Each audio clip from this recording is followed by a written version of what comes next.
I'm curious, do you have an opinion on like our history being taught in schools and the politics that's tied to education? Okay, they're talking about that critical, the history thing, critical, whatever that is taught in law school. Is you know, issues on it. My CRT, thing, critical race theory? yeah, the critical race theory. Okay.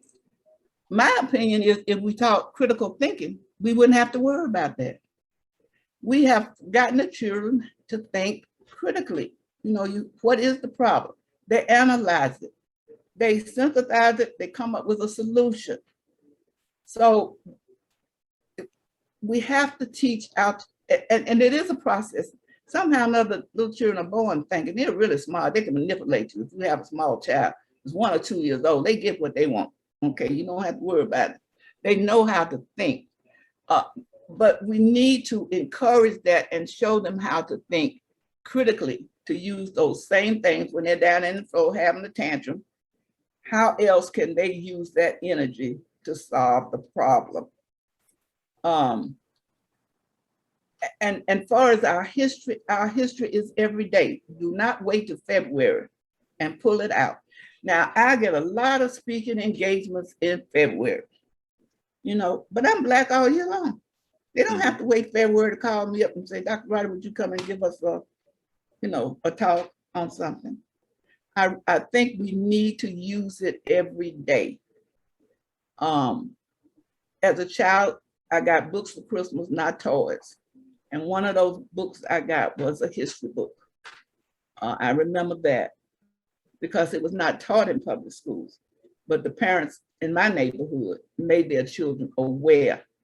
And we were with people who had actually done history, made history. There was Dr. Godlock, you know, the president of Friendship College, Reverend Rooker, Reverend Ivory, with the NAACP.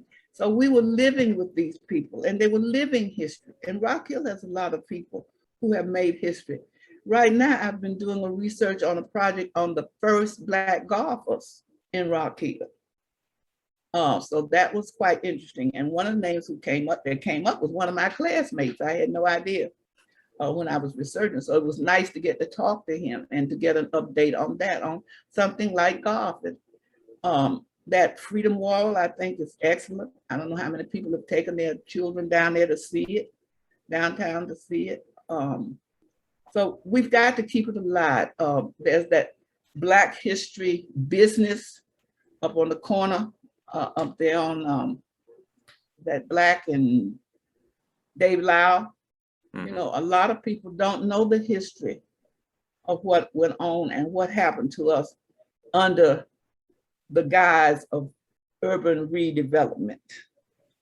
And I think people need to look at the Rock Hill City plans for the next 25 to 50 years. They're online, you can read them for yourself to see what's going to happen to your community. Your program, you know, I hope that it will reach young people.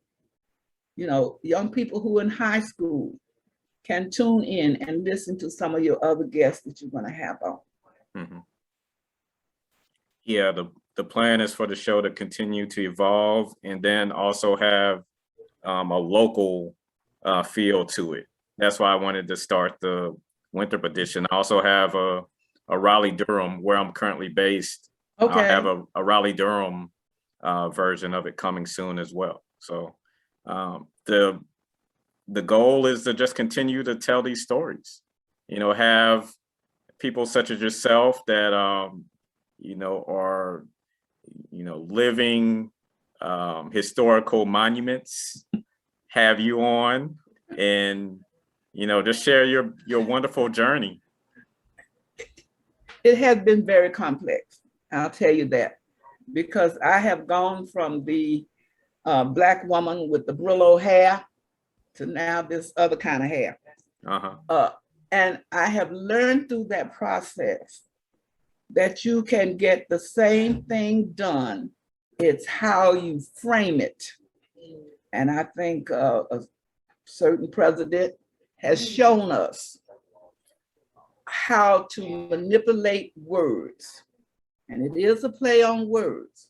It's how you use that word. And words are powerful. You know, he said, words won't hurt me. Words do hurt.